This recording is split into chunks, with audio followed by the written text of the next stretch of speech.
Muy buenas, les doy la bienvenida a un nuevo episodio de Presunto Podcast. Como ustedes están oyendo mi voz, muy bien lo saben, Sara Trejos no pudo asistir el día de hoy a la grabación, pero le mandamos un saludo y aprovechamos para mandar varios saludos a Juan Álvarez, que está de residencia ahí enclaustrado por allá en la Costa Brava, escribiendo tal vez su nuevo libro, no lo sabemos. Saludos, Juanito, pero yo creo que nos va a oír cuando vuelva. Y al gran Santiago Rivas, que lo extrañamos mucho. Como parte de estos anuncios parroquiales, queremos darle un gran saludo a nuestro amigo Iván del Barrio, que hoy nos alimentó. ¿Con qué? Con una sopa de tortilla mexicana, una sopa a base de tomate, con aguacate, queso y tortillas fritas encima. Perfecta para esta noche, que no está tan fría porque Bogotá cambió de clima, pero que estaba muy bien para amenizar esta charla y sobre todo para sentarnos a cenar con la invitada de hoy, que es un honor tenerla. Hola, Ita María, bienvenida. Hola, qué emoción estar por acá con ustedes. Primera vez, ¿cierto? Sí, nunca me habían invitado. Pero le hemos dado premios a Volcánicas porque nos encanta. Premios y presuntos, porque Sí, gracias. admiramos mucho el trabajo que hacen y creo que la conversación de hoy es muy necesaria tenerla y es un lujo hacerlo con ustedes. Gracias, nos emocionamos mucho en Volcánicas siempre que nos mencionan en Presunto. Qué bueno. Bueno, para quienes no la conocen, que tal vez no es nadie, pero toca aclararlo, Ita María es editora de audiencias de la revista Volcánicas y miembro del nuevo grupo de Cali. Sí es así, ¿cierto? Sí, muy bien. Vamos a tocar un pequeño tema y luego sí vamos a entrar en el grande, que pues es la razón por la cual trajimos a Ita María. El pequeño tema, que ya estábamos cansados un poco, ¿no?, de este tire y afloje entre Petro y los medios de comunicación, sucedió entre el 12 y el 13 de septiembre pasados en lo que se llamó el Encuentro Nacional de Medios Alternativos Digitales y Comunitarios, que ocurrió en Armenia. Lo que pasó allá pues dio como resultado un discurso de los muchos que ha dado últimamente Gustavo Petro, que han sido criticados pues por lado y lado casi, y como un montón de aplausos también hacia el gobierno que le mete la ficha o pues supuestamente a los medios alternativos, digitales y comunitarios. Nosotros vamos a como a desmenuzar un poquito eso. Pero primero, María Paula, ¿ya ha habido otros eventos de esos resultados? ¿Cuáles son los de estos eventos? Este es el tercero. El primero fue muy pronto la llegada de este gobierno en el Teatro Colón, aquí en Bogotá.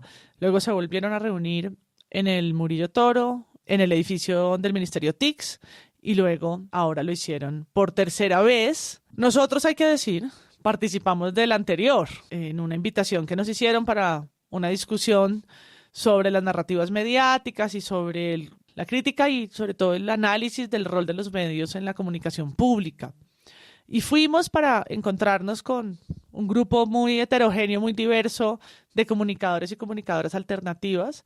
Y en ese momento nos preguntamos cuál era el cambio de mirada de este gobierno. El primero era evidente y era reunir a esos comunicadores.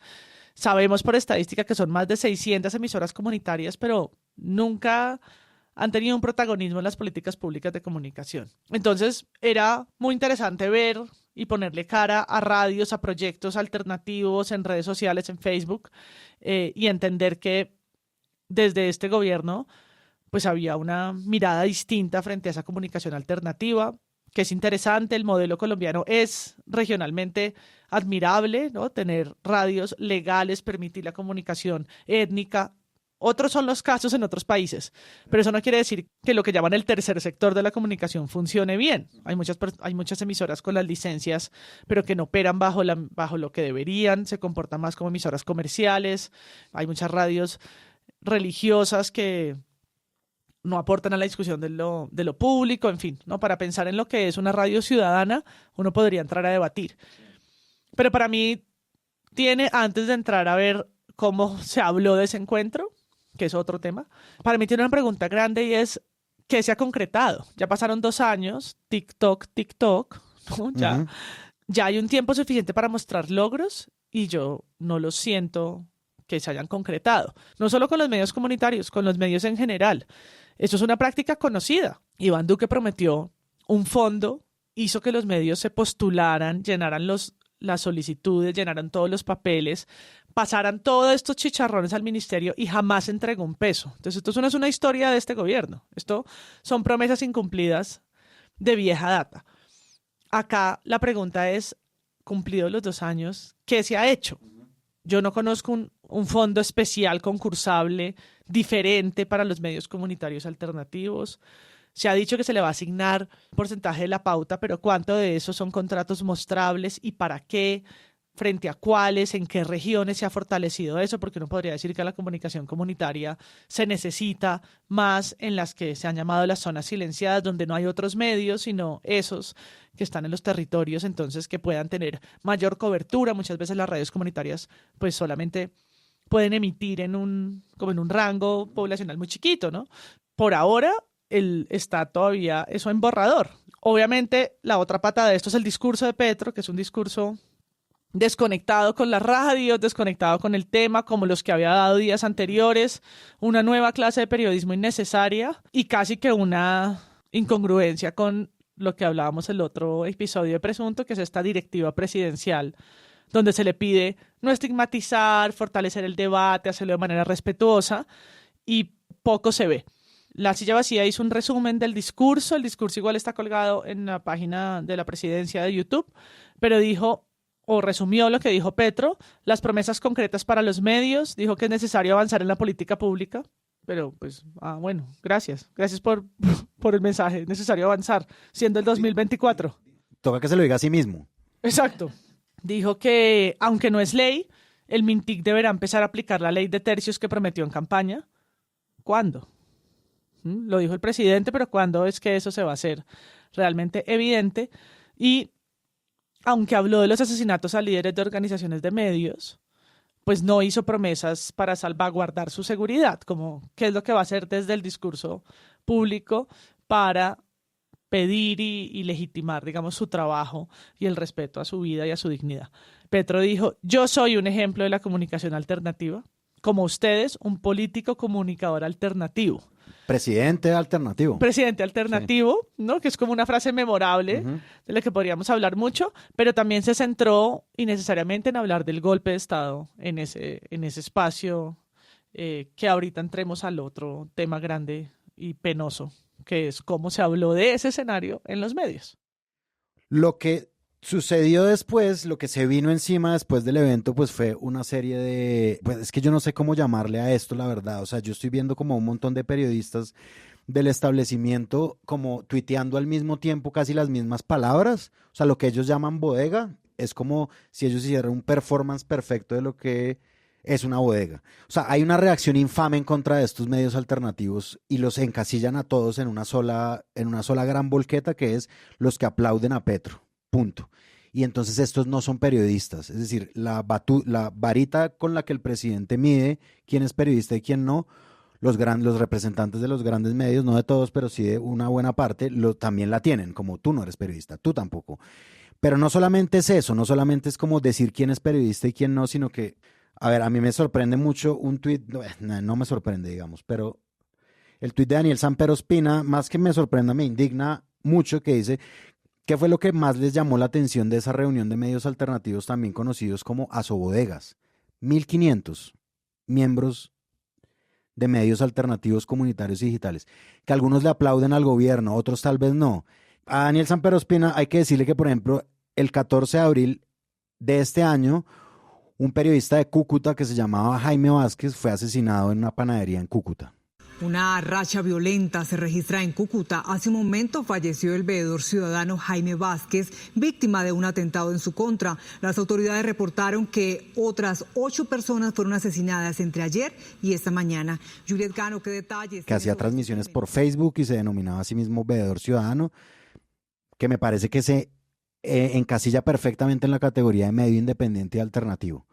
Entonces, en un país en el que matan a ese tipo de periodistas en región muy lejos de las transmisiones de Daniel Samper Ospina y de Circonvia y de todo eso, matan periodistas en este país, anónimos, que no defienden ni el presidente ni él tampoco.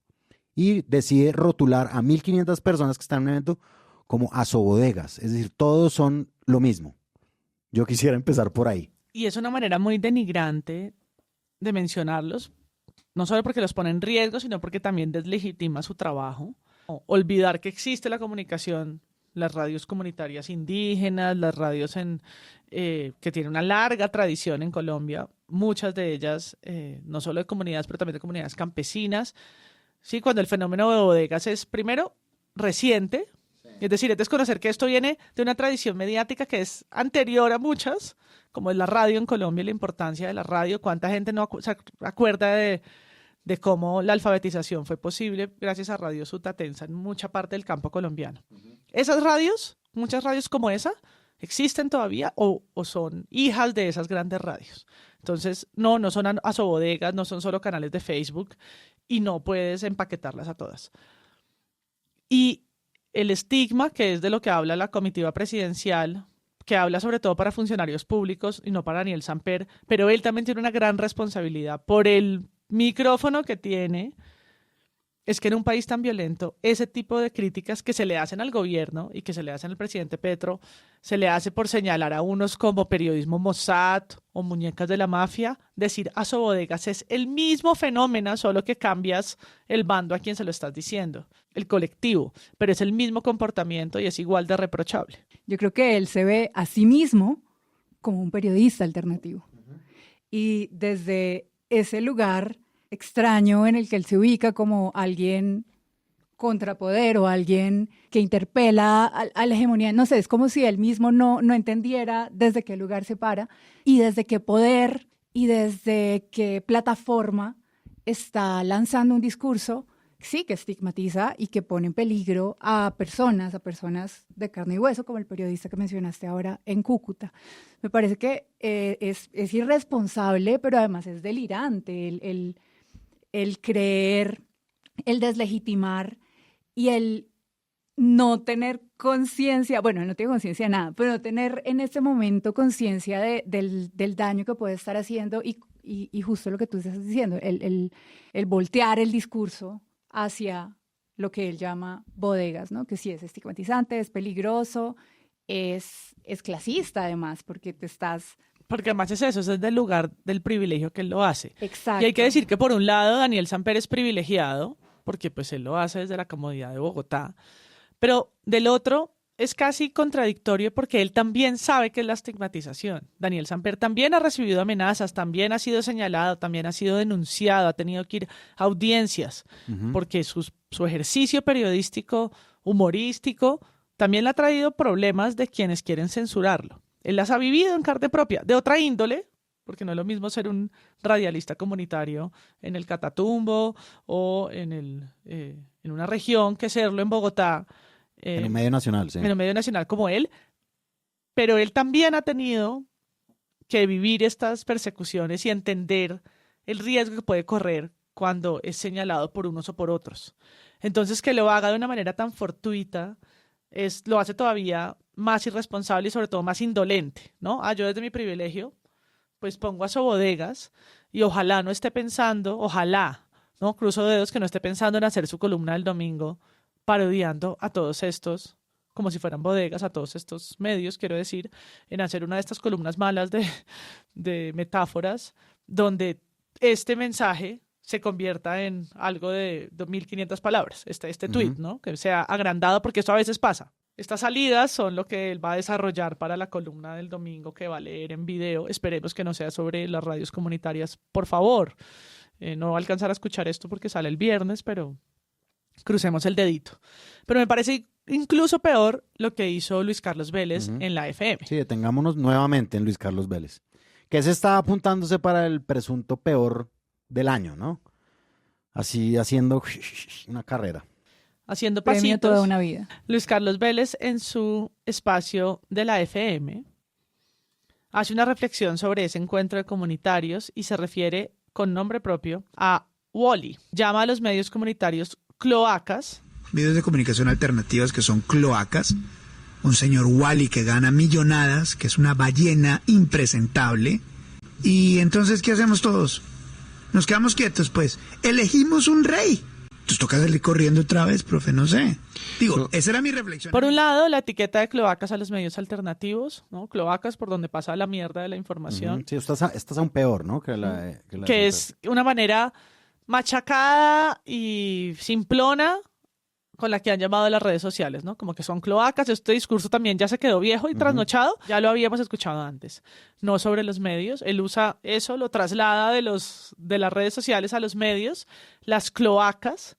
Pero peor que todo es su referencia a Wall-E, en la que dice, como escucharon ahorita, una ballena impresentable. Es que no sé ni qué decir sobre eso. Es tan abusivo, tan irrespetuoso, tan indigno de un periodista en una radio como la FM, de tener ese micrófono para señalar en eso, su gordofobia. Es un director de contenidos, ¿no? Que supuestamente trabaja bajo las líneas editoriales de una sala de redacción y que se permita decirle así a una persona sobre quien no tiene ningún buen concepto, pero además no solo critica su trabajo, que podría decir que no le gusta el espacio de Wall-E, ni Wall-E opina, podría decir algo inteligente y en desacuerdo sobre el contenido que Wall-E ha creado, pero reducir su comentario a que es una ballena impresentable porque le parece que es una persona corta. O sea, ¿de qué está hablando? No puede ser. Y no puede ser que esto pase por un director de medios así como Espacio de la Mañana, y los demás de la mesa tampoco tengan ninguna reacción a lo que acaba de decir, sobre todo porque además al final del audio dice, básicamente él está preguntando qué va a pasar con ellos, o sea, con él. Sí, pobre. Él es la víctima, o sea... Como siempre.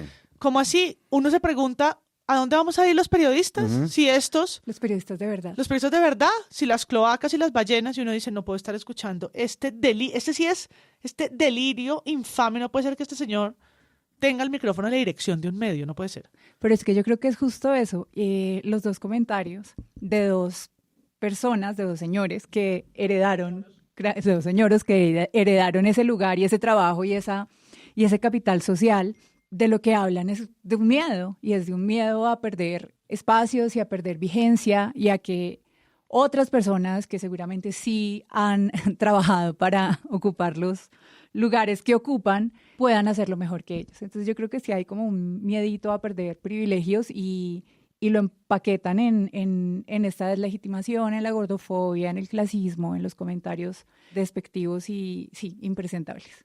Y no haberse retractado, no haber dicho, me equivoqué, esa no es una forma de señalar a ningún colega ni a ninguna persona, lo hace aún peor. Como sostenerse unas palabras tan infames que no estoy justificando de ninguna manera, no se le deberían salir ni por error a nadie que ejerza ¿no? Como el micrófono público, pero ni siquiera salir a decir, ¿no? Salió mal. No, y además, claro, todo esto enmarcado en un gran discurso de crisis de los medios tradicionales o de los medios hegemónicos, y aparecen este par de personajes un poco a contradecir el discurso de Petro, y pues le están dando un poco, bastante, mucho la razón. Y no puede ser que en un medio respetable, súper entre comillas, se hable así de colegas, de otros periodistas, de otros espacios de comunicación. Sí hay una crisis del periodismo, y creo que están muertos del miedo los señores periodistas. Y cuando Petro diga los medios del establecimiento, oligarcas, ¿qué vamos a decir? Va a decir esos que llaman a los otros cloacas. Y uno, ¿ves? Sí, exacto. Es que esto es impresionante. Luis Carlos Vélez, contrario a retractarse y a decir salió mal, salió a reivindicarse a sí mismo, obviamente. El doctor Luis Carlos Vélez, disculpen, dice él en su Twitter, usan seudónimos de animales para identificarse y volverse virales, pero cuando otros los referencias se hacen las víctimas. Es decir, tú te llamaste a ti mismo Wall-E y por ende te puedo decir ballena. Ok, Luis Carlos Vélez. Gran argumentación. Y luego termina... El tweet es largo, esos tweets de mostrar más. Me pueden atacar, insultar, acosar, amenazar, no sé qué, seguiré denunciándoles. No les tengo miedo y no me callarán. Es casi que está diciendo no pasarán, como a lo Petro. Entonces, como que el discurso de anti-estigmatización, porque muy bien lo decía María Paula, conocen qué es estar estigmatizado, ¿no? Como por lo menos Daniel Samper Ospina sí ha estado en procesos judiciales. El mismo Petro también sabe que es estar estigmatizado. Se ha sacado últimamente contra los medios de comunicación, sean alternativos o sean los que sean, desde el poder o desde el poder hegemónico de los medios. Es increíble pues lo que está pasando ahorita con ese tema. Al final son señores peleándose por ego, ¿no? Totalmente. Y yo creo que esa pelea esconde lo que jamás van a reclamar personajes como Luis Carlos Vélez o Daniel Samper Ospina, y es Ven, y los medios alternativos en las regiones donde no entra ningún medio, donde, amigos queridos, no hay internet para que vean tu video de cambio en YouTube o tu columna, o pues tampoco hay escenarios culturales para que tú vayas a hacer Circombia. Esos lugares que existen, ¿cierto? Municipios, muchos en Colombia. La FLIP identificó 600 municipios sin medios de comunicación rutinarios que les ofrezcan información de cercanías.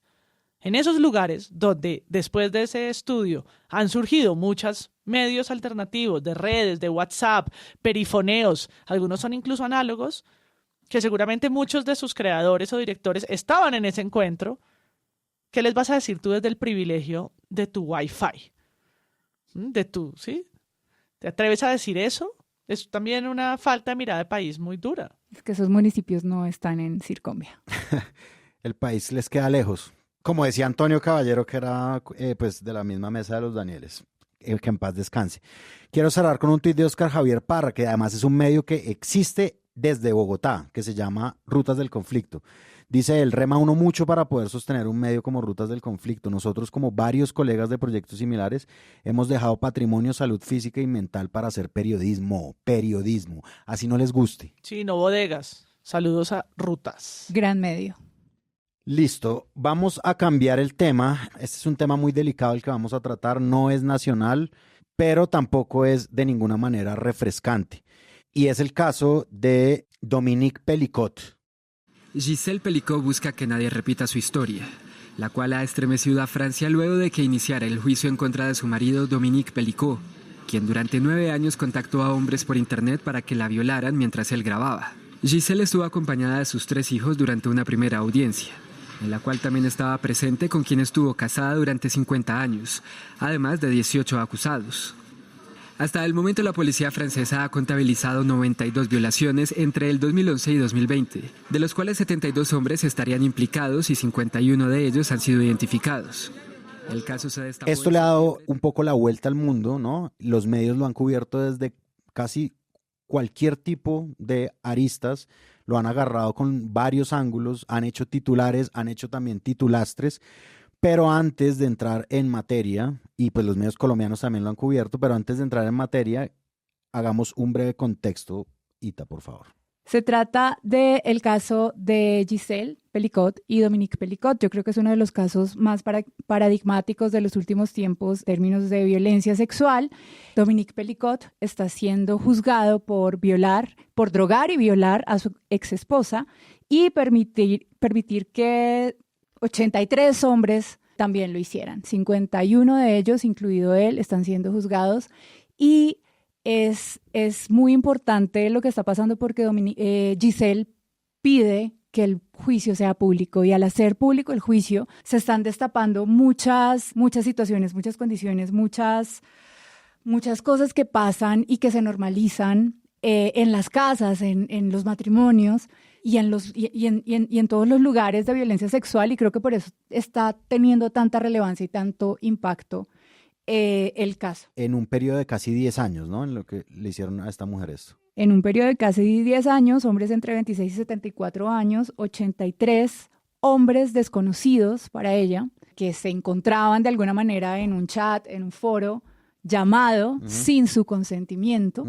y pues este tipo les ofrecía acostarse con su esposa completamente drogada. Se supo también en el juicio algo que me parece muy diciente, y es que de cada 10 hombres a los que Dominique les ofrecía violar a su esposa, solo 3 decían que no. Y de estos 3, ninguno jamás denunció. Ese pedazo que tú dices lo vamos a tratar al final del capítulo y vamos a centrarnos un poco primero en el ángulo del caso. Yo tengo como una experiencia personal con este tipo de cubrimiento de este tipo de casos y era cuando yo trabajaba en El Espectador, en la sección de opinión, cuando sucedió lo de Rosa Elvira Celi. Yo entrevisté a Mónica Roa, la consulté, fue lo que yo hice. Yo consulté a Mónica Roa como para el enfoque del texto y ella me dijo, hay una cosa que tú tienes que tener en cuenta y es que no le puedes decir monstruo. Esto me lo dijo pues en esa época, eso es hace casi 10 años. Tú no, o sea, no te refieras a ese hombre como un monstruo, porque cuando uno lo nombra como un monstruo, lo deshumaniza, le quita su capacidad y su agencia. Lo vuelve casi que una caricatura, pues. Y este es un hombre real, un hombre que existe en el mundo, un hombre que fue criado, que creció con todos sus demás congéneres y que un día hizo esto. Yo pues me sorprendo porque yo creo que esa advertencia pues de enfoque de género como del nombramiento del victimario sigue sucediendo en algunas salas de redacción. Entonces yo quisiera como que habláramos de lo problemático que es enunciar desde ahí a un victimario de este tipo de casos. Es que justamente creo que lo más impactante del caso es cercano que puede llegar a ser. Y por eso es tan importante mantener la agencia de este tipo, que es un criminal, pero es un hombre, hijo sano del patriarcado. Es un padre de familia, es un esposo, es un trabajador, es un hombre blanco, heterosis, no es un migrante, pensando un poco también en las narrativas estigmatizantes que hay en Europa y en Francia. Es un tipo que se pinta como lo deseable, ¿no? Como el hombre de iglesia, el buen esposo. Y precisamente por eso es tan importante no caer en esa deshumanización, en llamarlo un monstruo, porque lo alejamos y lo sacamos del contexto normal, del matrimonio, del barrio, de la cotidianidad. Y si lo sacamos, le quitamos esa agencia y no sé, el tipo llega a apelar locura, ira, intenso dolor, como pasaba antes en los feminicidios, pues la justicia que va a recibir no va a ser la justicia que se merece el caso, porque van a entrar como unos atenuantes. Eso por un lado, y por el otro, pues lo vamos a seguir viendo como un tema de ciencia ficción, como un tema espectacularizado por los medios, como una novela, como un drama, como una cosa que no me pasa a mí o que no pasa cerca. Y precisamente lo que creo yo que quiere Giselle con este caso es que no le pase a ninguna otra, porque le pasa a muchas, porque pasa con mucha frecuencia, porque no es solamente el marido que la está drogando y que la está durmiendo para violarla y para que la violen. Otros es también las chicas que están en los bares tomadas, pasadas de tragos o que son a propósito emborrachadas para estos mismos fines. Entonces, creo que en eso radica la importancia de no caer en esos titulastres que llaman monstruo a Dominique Pellicot. Y que los hay, los voy a leer aquí. El monstruo de Aviñón vuelve a ausentarse del juicio. Dominique Pellicot, el tipo genial que era un monstruo. El monstruo de Aviñón tenía un discípulo que lo convenció también de hacerle lo mismo a su esposa. Suspenden otra vez el juicio contra el monstruo de Aviñón. Estos titulares son de hace un par de días porque tal vez hoy él mismo dio la mejor frase para definirlo. Hoy martes. Cuando grabamos esto. Cuando retomó el juicio en presencia del acusado y dijo: yo soy un violador. Como todos los que están aquí. Uh-huh. Y ese "yo soy un violador" ahora es tal vez la frase más repetida en los titulares. Antes de eso estaban más común el monstruo, el monstruo, el monstruo. Y la segunda razón, además de la que ustedes mencionaron de la deshumanización, es que lo que él hace, además, durante 10 años con semejante premeditación y estrategia y diseño, no tiene nada de esporádico ni de ataque de locura, que nada de eso tampoco justifica un comportamiento como este, pero lo salvaje, por ejemplo, ¿no? Que no es monstruoso sino salvaje, tampoco es un buen adjetivo calificativo para esto, porque si bien lo que él hizo tiene una sevicia y tiene una violencia que es que se puede medir, ¿no?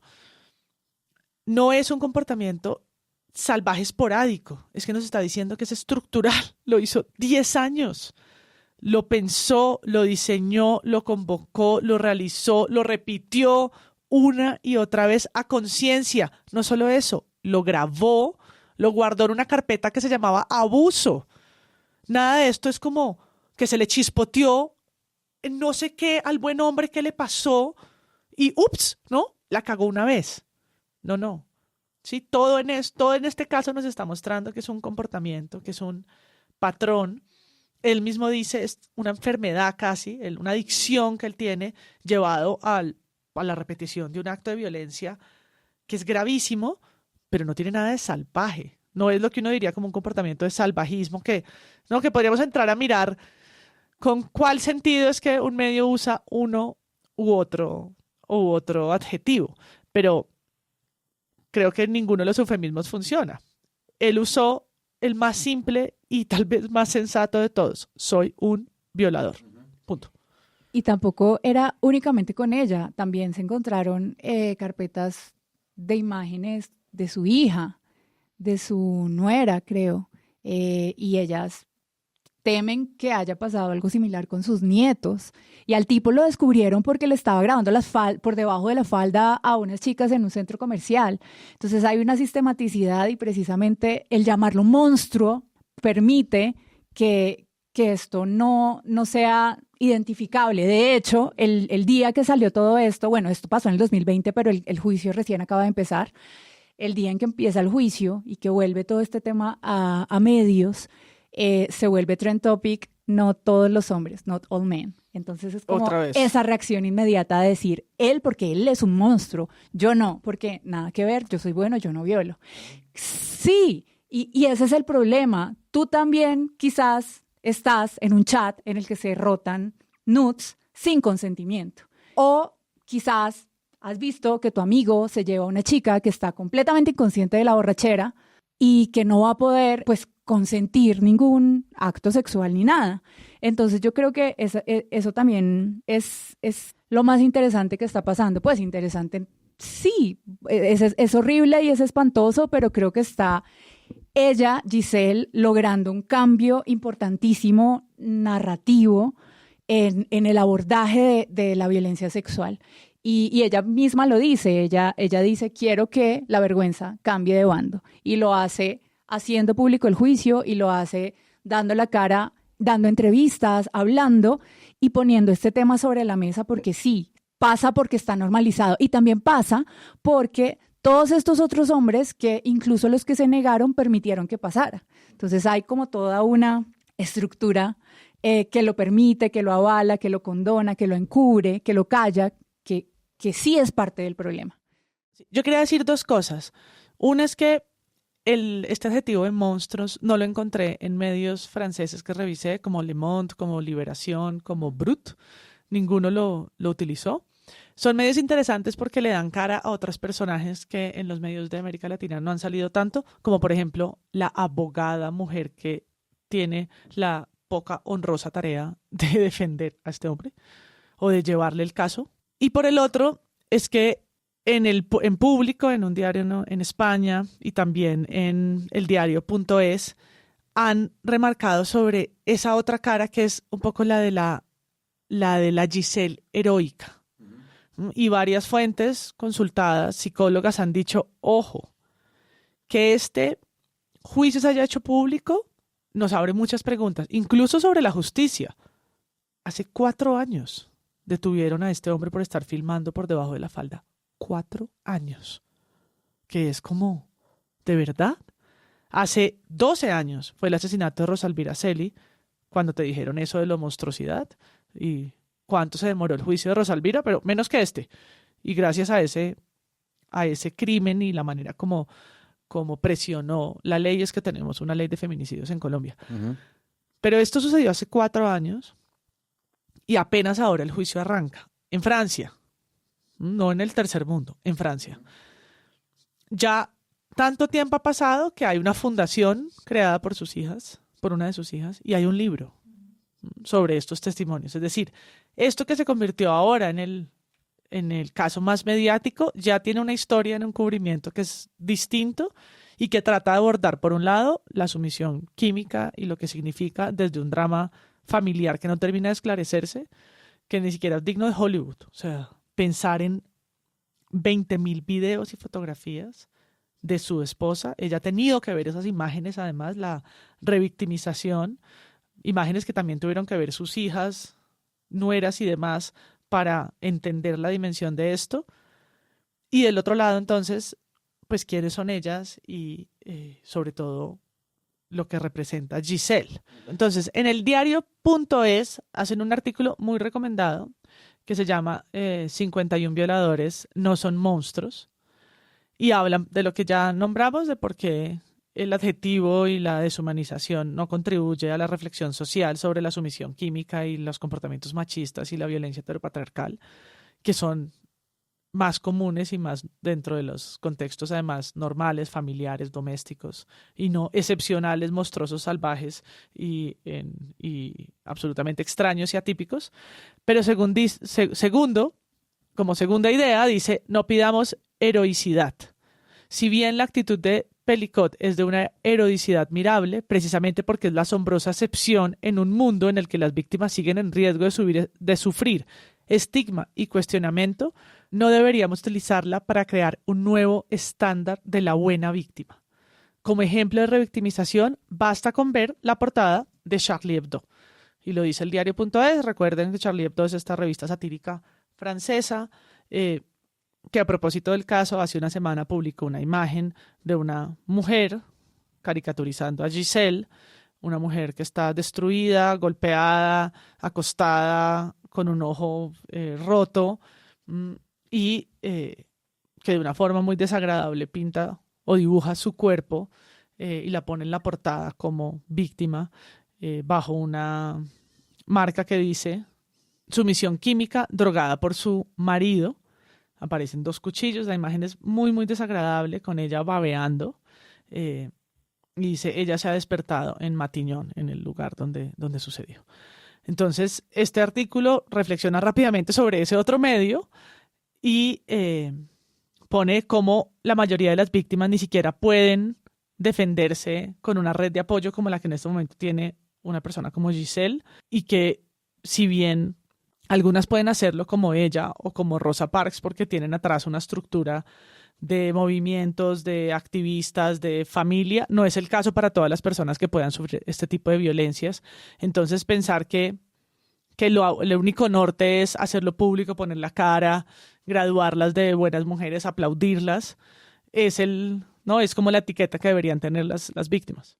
Es que yo creo que no solo la vergüenza tiene que cambiar de bando, sino la responsabilidad también, porque siempre se está esperando que las mujeres denuncien, que las mujeres salgan de los círculos de violencia, y no se les está exigiendo a los hombres que se hagan cargo y que se revisen, porque todo esto tiene que ver con unas conductas que están socialmente pues muy normalizadas y muy aprobadas y que se permiten entre ellos, ¿no? Entonces también creo que es muy valioso y el juicio sigue hasta diciembre, si no estoy mal, entonces seguramente van a seguir pasando cosas. Cada testimonio es muy revelador. Salió el tipo que dice que él creía que no la estaba violando porque el esposo lo permitía, entonces también hay unas narrativas. Es su propiedad. Claro, porque el que aprueba y el que consiente y el dueño del cuerpo de la esposa en su mente sigue siendo el esposo. Entonces hay todavía un montón Además de que se capas atreva a decir machistas. eso cuando es como, pero estaba inconsciente. ¿Cómo así?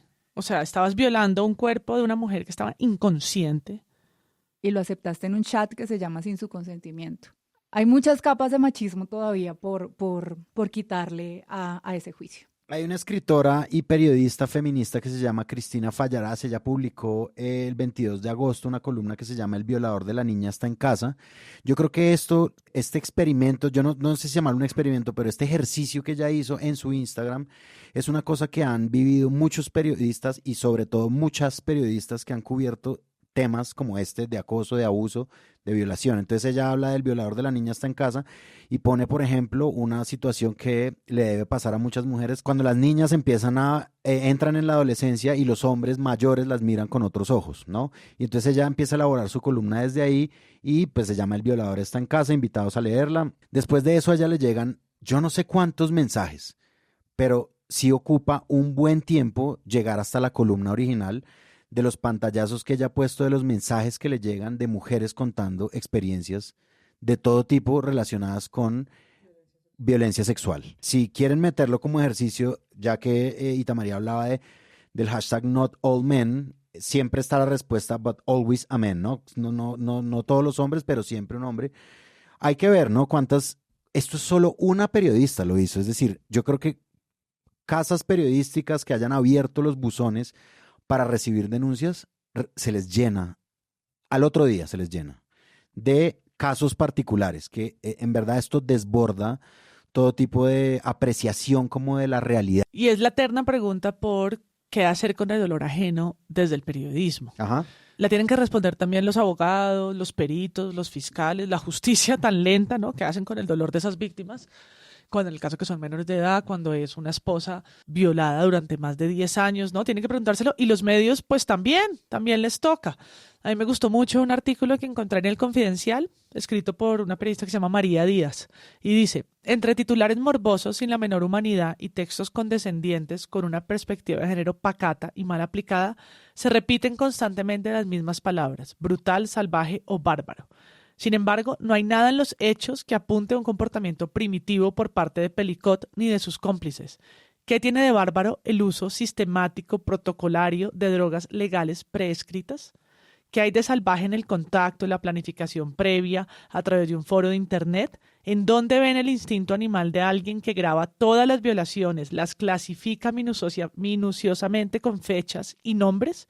Eso no es digno de un animal. Habla de los adjetivos vacíos y cuestiona lo que otros medios también, en lo que otros medios han ahondado, y es: esto fue descubierto por casualidad.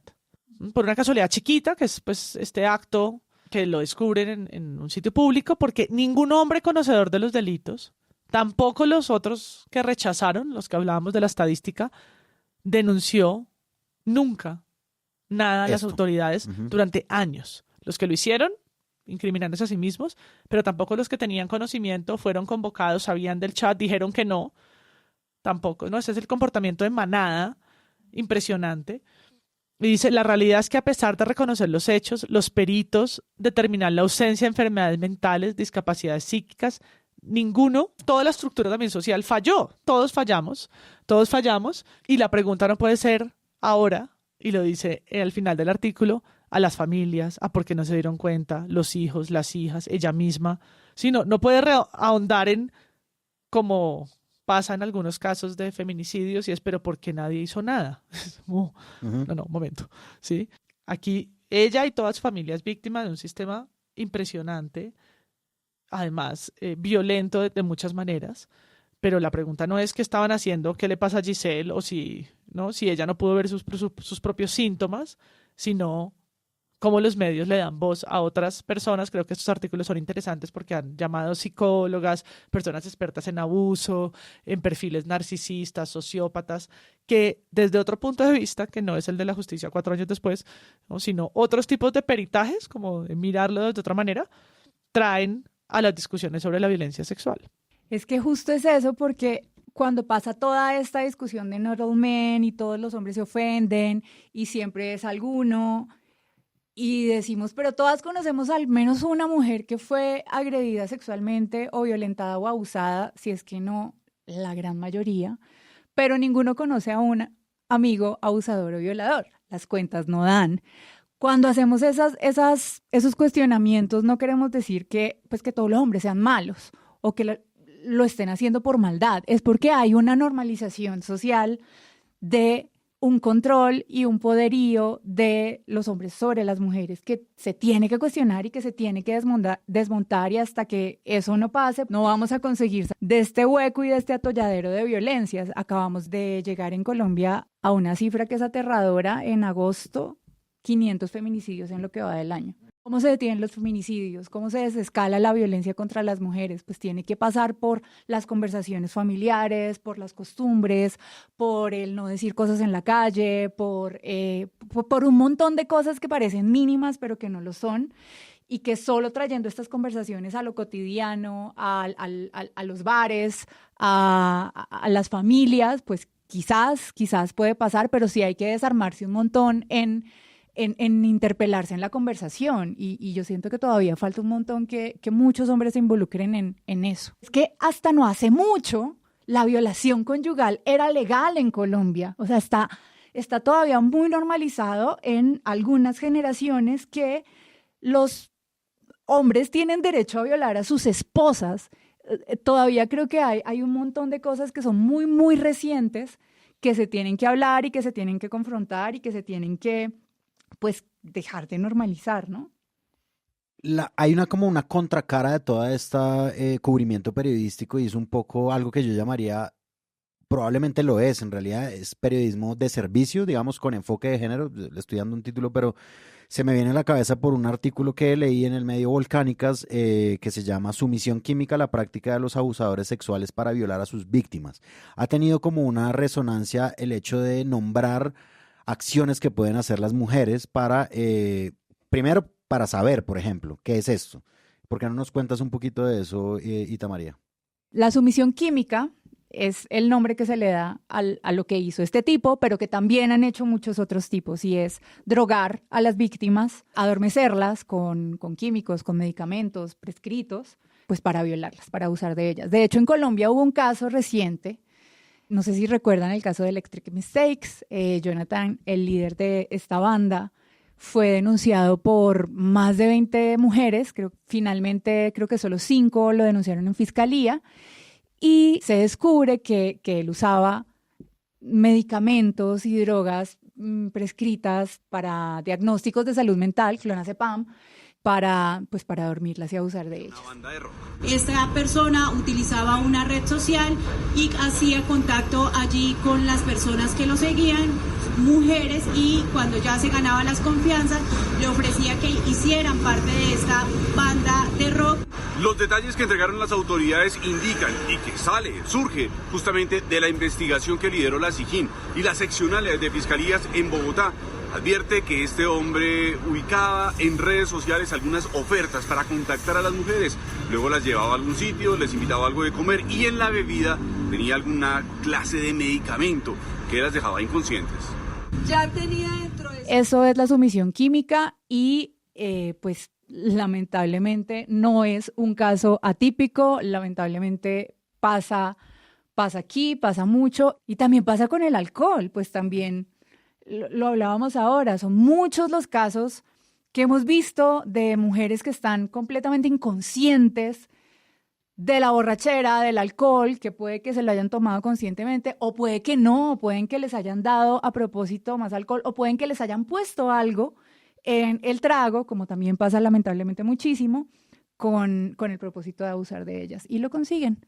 Y es muy difícil o muy retador para las investigaciones, para tener estadísticas, porque muchas mujeres no son conscientes, ejemplo Giselle, de que fueron sometidas químicamente, es decir, que en su comida, en su bebida, de alguna manera, tomaron esta droga, esta sustancia.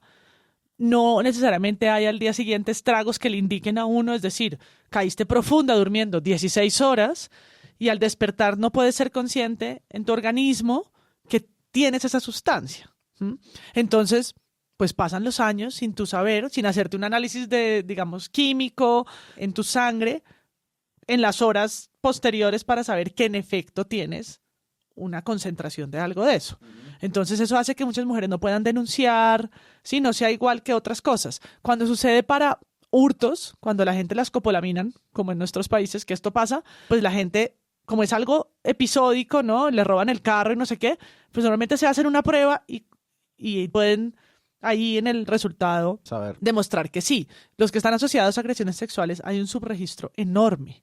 No necesariamente solo violación, pueden ser otros tipos de violencia sexual que queda absolutamente disfrazada en drogas que pues hacen eso, ¿no? La sumisión es no estar consciente o no poder oponerse, ¿no? Porque hay algunas de estas drogas que lo que hacen, como la escopolamina, es hacer que la persona acepte cosas que bajo completa conciencia no lo haría. No es solamente la inconsciencia. En Échele Cabeza, que es este proyecto de ATS, de Acción Técnica Social, hay un muy buen documento que explica qué son, de qué se trata la desinhibición, qué puede pasar también a nivel químico con la respiración, la depresión cardiorrespiratoria, incluso los riesgos de una dosis muy alta de estas medicinas, muchas son medicinas, claro, de estas sustancias puede causar la muerte, y nombran cuáles están. El primero, el que todos conocemos, el que se compra en la esquina, es el alcohol. El segundo son las benzodiazepinas, que ya las nombramos, donde está el clorazepam, pero hay muchas más, ¿no? El oxazepam, lorazepam, clonazepam, los barbitúricos, los hipnóticos o sedantes, otros muy conocidos, yo tengo a la mano siempre, antihistamínicos.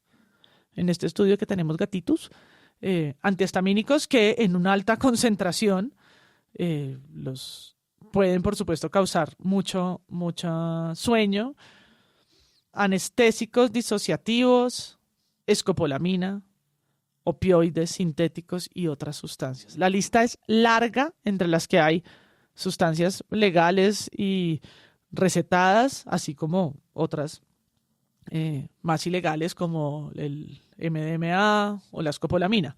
Pero este tipo de información también complementa mediáticamente este fenómeno, no solamente el testimonio de Giselle y su caso familiar, sino lo que el periodismo a manera de servicio puede ofrecer. Y es contexto de qué significa esto, cómo puede suceder en el ámbito doméstico familiar, pero también en el público, en un bar, en un trago. Y quién está midiendo esto. La Secretaría de la Mujer tiene estadísticas sobre esto, cuál es el escenario en Colombia, cuántas mujeres denuncian este tipo de agresiones, ¿no? Como volverlo a lo local y más allá del espectáculo de alguna manera que se vuelve esto, porque tiene un morbo, ¿no? Los dibujos de él, porque no hay imágenes reales, la cantidad de periodistas que están pudiendo entrar al juicio del siglo, ¿no? Que será en Francia.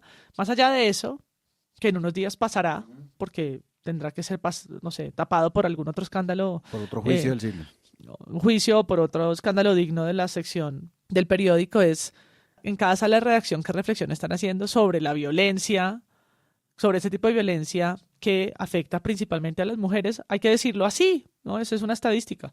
Es que eso es lo que yo iba a preguntar, como aparte, digamos, de lo que tú decías de qué es lo que hablan los hombres entre ellos para poder discutir de manera plena estos problemas, ¿no? Como y discutir de manera plena las fallas que pueden tener a la hora de relacionarse con una mujer, escalonándolo a cualquier medida en las salas de redacción que podría hacerse, como para que el periodismo pudiera tener otros enfoques, otros ángulos, un tratamiento mejor, no sé.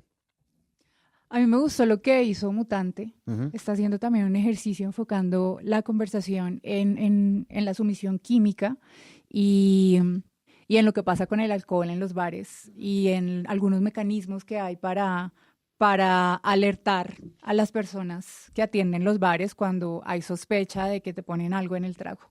Yo creo que ese es un buen ejercicio y sí siento que falta mucho más que se abran estos espacios que estamos teniendo en los medios, pues en los medios hegemónicos, porque finalmente quienes estamos poniendo la conversación en estos términos, pues medios alternativos, medios independientes, bodegas. Falta eso, falta que se involucren, Vanessa Rosales sacó un episodio muy chévere en su podcast hablando sobre masculinidades, pero precisamente es como somos las mujeres, somos las feministas las que estamos pedaleándole al tema porque por supuesto nos interesa y nos atraviesa, pero sí es urgente que la conversación también la estén dando y teniendo los hombres y no desde el not all men, sino desde el asumamos las responsabilidades y entendamos que este es un tema cultural en el que nos educaron a todas, a todos y en el que todas y todos pues tenemos que desaprender y desmontar, empezando por reconocer eso y decir, sí, eso lo hicimos en la universidad, eso lo hicimos en el colegio, este chat está mal, o sea,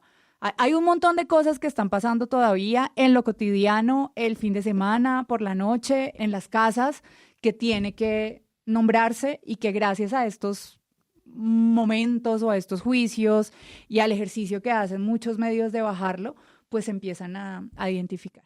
Un post del Mutante que tú estás refiriéndote es el siguiente: si estás en un bar y sospechas que alguien puso algo en tu bebida, pregúntale al barman por Ángela. Es un código de alerta usado para prevenir la sumisión química y otras situaciones de abuso contra las mujeres.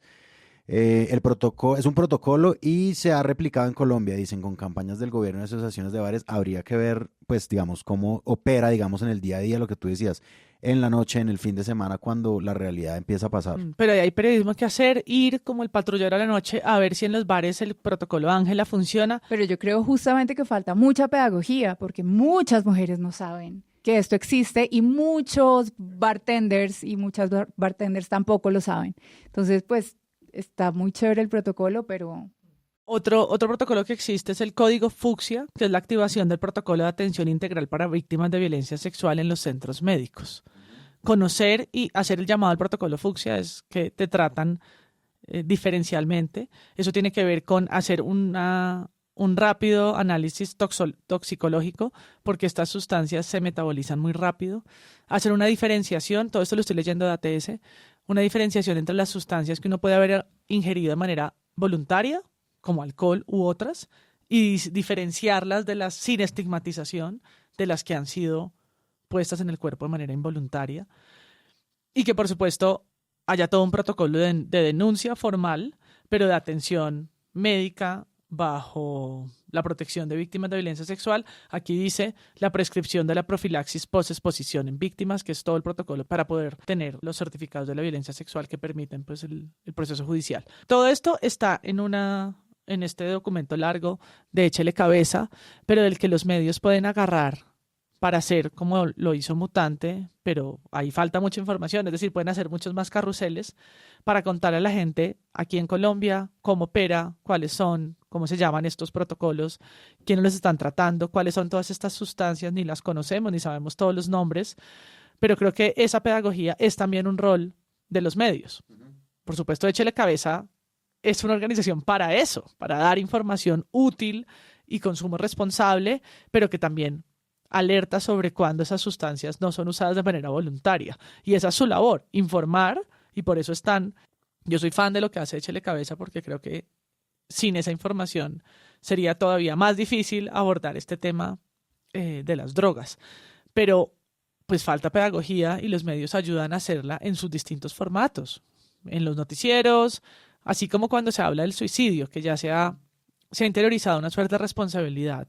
Cuando hacen una noticia de suicidio, saben que quien está escuchando es necesario que alerten sobre una línea de cuidado, de apoyo. Asimismo, creo que en los casos de violencia sexual hay que hacer lo mismo. Y que no se quede en lo anecdótico, ¿no? Como en el boom del juicio y ya.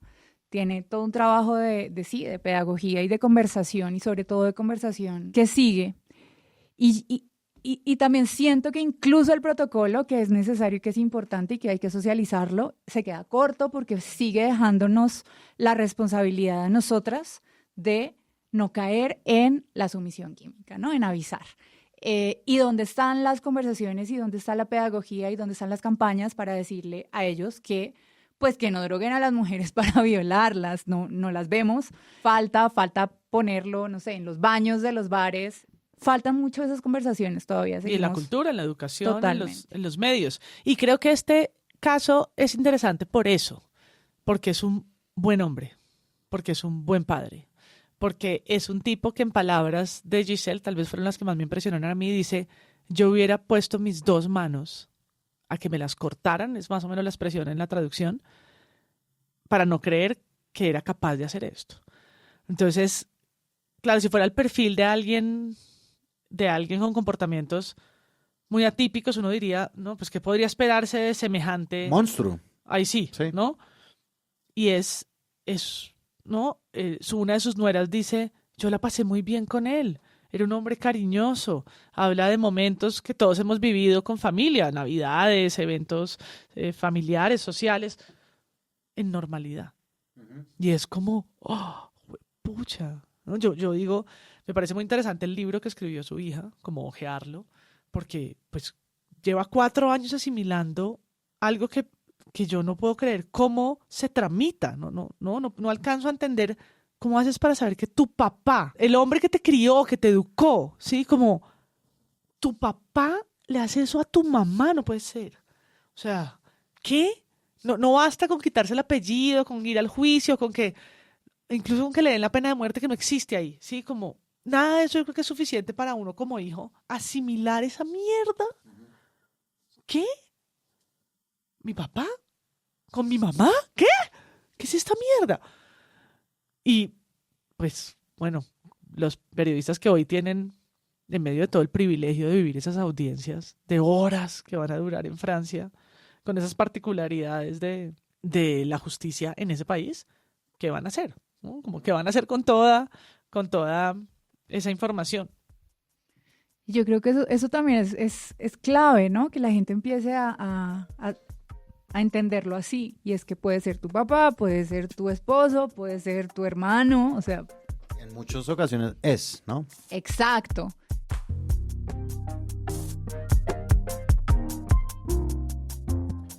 Este episodio de Presunto contó con la participación de nuestros panelistas, Andrés Páramo, María Paula Martínez e Ita María.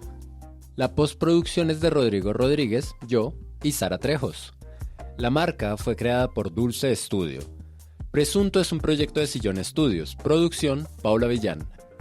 No olviden buscarnos en redes sociales y buscarnos en Patreon para aprender cómo pueden donar a este proyecto, con lo que tendrán acceso a contenido exclusivo a nuestro servidor de Discord y más. Muchas gracias por escuchar.